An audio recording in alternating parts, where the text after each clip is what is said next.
This current console generation is the most PC-like generation that we've ever seen.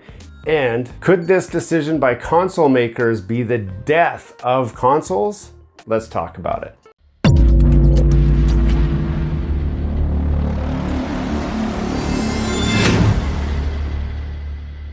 Hello and welcome back to Gears and Tech. Today we're going to talk about this console generation. Now when I talk about this console, I'm talking about PlayStation 5, I'm talking about Xbox Series X, and to a small extent we'll also talk about the Series S, just because it is included in this ecosystem, even though I kind of want to talk more about flagship to flagship. Now, those of you that are lucky enough to have gotten your hands on a PlayStation 5 at this point, you've noticed a few things about it that make it a lot closer to a PC than previous console generations have. Now, we're going to cover some of those things that I've noticed and just kind of talk about it and see where you guys are at with this. Like, I definitely want to know in the comments what you think about this console generation and how it relates to computers. We can talk about the specs of the PlayStation 5. So it only has a 3.5 gigahertz 8-core processor. Now, the processor core counts on CPUs are climbing rapidly. Consider the processor I have in here. It has a 13700K Intel i7 processor, and it runs 16 cores at over 5 gigahertz. So this computer already is far surpassing what the PlayStation 5 processor can do. And then when we move over to the GPU, it's really equivalent to like a GTX 2080 Super. So it's still kind of a high-end video card, but it's really mid-tier when we're looking at current gaming computers. Consider this one is running a 3080 versus the 2080 that the PlayStation 5 is running. Before we get too far into this video, don't forget to subscribe to the channel down below. If you've seen some of our content already and have not subscribed, we want you to join our community. Smash that like button, hit subscribe, and let's get back to the video. So as far as spec for spec, you're obviously going to get better performance out of a current spec PC, and that's always the way that console gaming has been. But console gaming has had one significant advantage, and that would be the set it and forget it mentality. When you just want to sit down, turn something on, grab your controller and play a game. You don't have to worry about the latest drivers. You don't have to worry about game incompatibility. You don't have to worry about, can my computer run this game? So gamers or PC gamers are frequently checking the back of the box or looking up what the minimum specs are and what the recommended specs are, and then they're comparing how their computer fits in. Do I have enough RAM? Is my video card new enough? And all of that. Those are things that the PC gamers have always had to worry about, and it always kind of left you as a bit of a tinkerer if you're a PC gamer, which separated the console gamers and the PC gamers. But with the latest PlayStation 5 and the Xbox, there's a lot of features that it asks you. So when you got your new PlayStation 5 and you turned it on, the first thing it said is, oh, hey, before you start gaming, if you want to, we can enable super graphics mode, where you will suffer a little bit lower frame rates for a really, really good looking picture. Or if you like, we can give you the super best frame rates at slightly reduced graphics. So right away, we're asking the consumer to know what they want. To know, do I want better graphics? Do I want better performance? I don't know. Can my TV support the better graphics? Can it support the better performance? How do I match my TV or my monitor to the specs that I'm using? So the PlayStation 5 can output up to 120 frames per second. They say at 4K, but in a future video, we're gonna actually dive deep into that because that's not actually what it does. But as far as your TV is concerned, it is 4K and it is 120 hertz. But most people don't have a TV that can support 120 hertz. So they've got a TV that's like 4K 30 or 4K 60. Now, someone who's a non-gamer is listening to these terms already saying, how would I know? What? I never even thought about that before. Because in the past, all we did was plugged our system in, turned it on, and it worked. So making them guess or making them learn this new technology and these new features is actually kind of pushing them closer to a PC. Consider next, the PlayStation 5 has just over 600 gigabytes of actual onboard storage. Now, it's not a big deal because it actually comes with an NVMe Gen 4 M.2 expansion slot, which, if you are not a PC gamer, you just heard a bunch of words and you might not know what those words are. So again, you go to Google and you look up what expansion suits my PlayStation 5. Now you're stuck with this new dilemma, trying to understand, first of all, an expansion storage option, and then which one's best for you. You have different options available, you have different price points available, and you're now trying to decide, do I need the best performance? Can I get by with lower performance at a cheaper price? Maybe increase my capacity for the same price? There's so many different options that console gamers just never needed to know before. But this generation, we make you learn that. And Xbox is not immune to that either. So they have also expansion cards. Now they have first party provided expansion cards, and it's really just a question of, do I need 512? Do I need 1 terabyte? Do I need 2 terabytes? Holy crap, this costs more than the console itself. Why the heck is this so expensive? Why can't I just plug in my USB external hard drive and play my games off of that? And on it goes. So we're actually forcing our console players to learn new technology that they didn't need to before. Now, the reason why I think this is actually a big deal is because if you consider in my household, now I have 4 kids and most of them are teenagers now, and we've been console gamers for their whole life.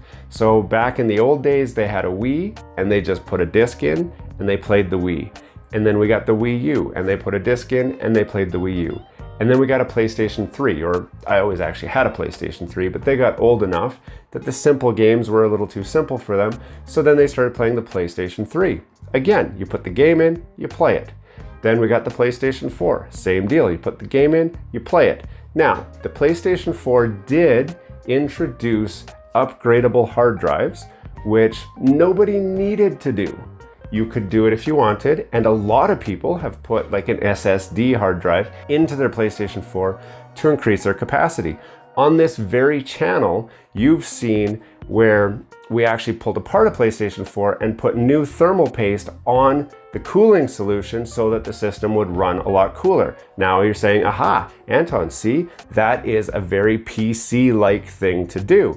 And we've built this PC from scratch. We've rebuilt it at least once on this channel. So of course I'm comfortable doing that, but not everybody is. And it was okay during the PlayStation 4 generation. But fast forward to PlayStation 5.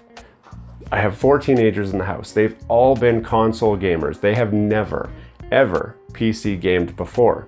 All of a sudden, my 2 boys are both switching over to be PC gamers. Why? Because now they still have, my one son has a PlayStation 5 already, and he plays it sometimes when we're doing like family game night, because who doesn't love COD LAN party, which we do frequently. But for the most part, when there's a game that's available on the PlayStation 5 or on a computer, they frequently choose to play on the computer instead. Both of them do.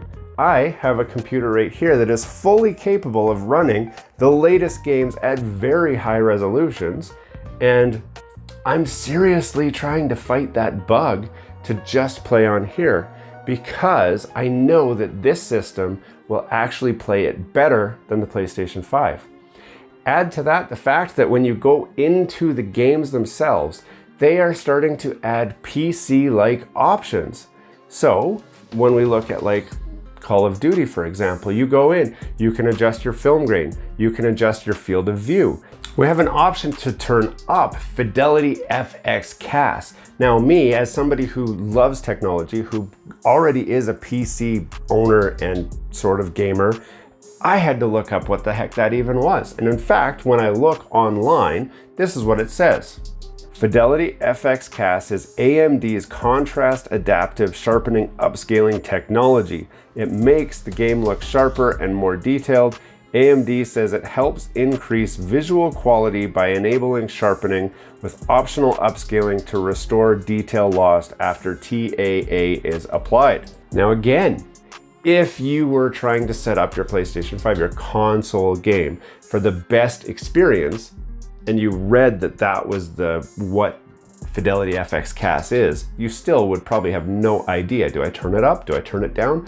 What happens if I do turn it up? What's the sacrifice? Why wouldn't I want to turn it up?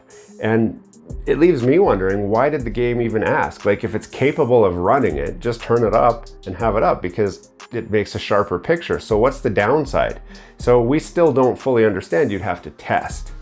And that brings us to the final point of the biggest difference between PC gamers and console gamers. See, PC gamers are used to testing.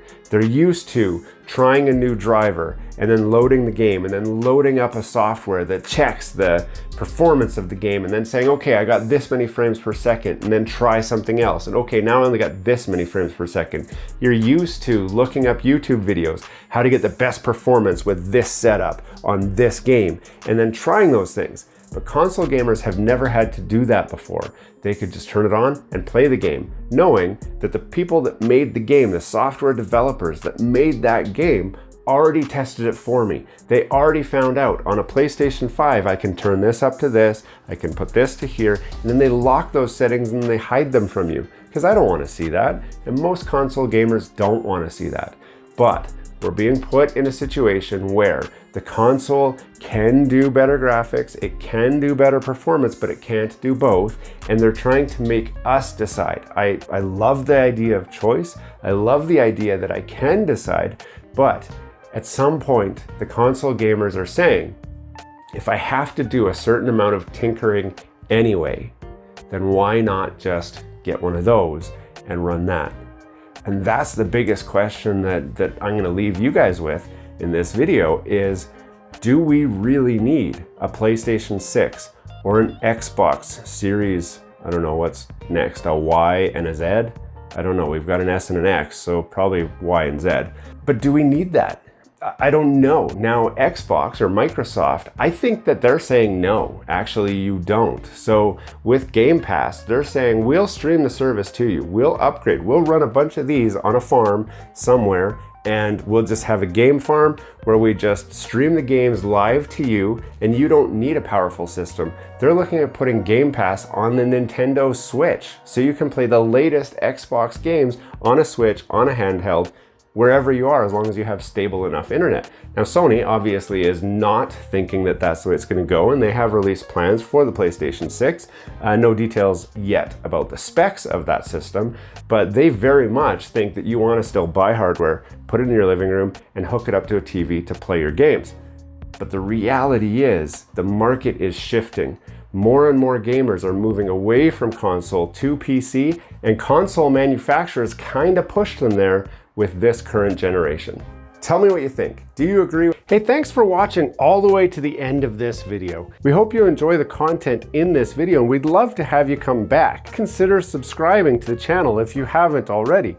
And for those subscribers who are looking for that extra special thing that you can do to support this channel, consider joining our members group. That's where we're building this community, the Gears and Tech community, where we can all enjoy content together. You'll get special perks, which we'd love for you to check out by clicking the link down below. For those of you who are just happy to watch the video, that's okay too. You can check out some of our other content right over here, where we've got some previous videos that have already been uploaded and enjoyed by many of our viewers already. We do hope to see you again. This has been Gears and Tech. Have a great day.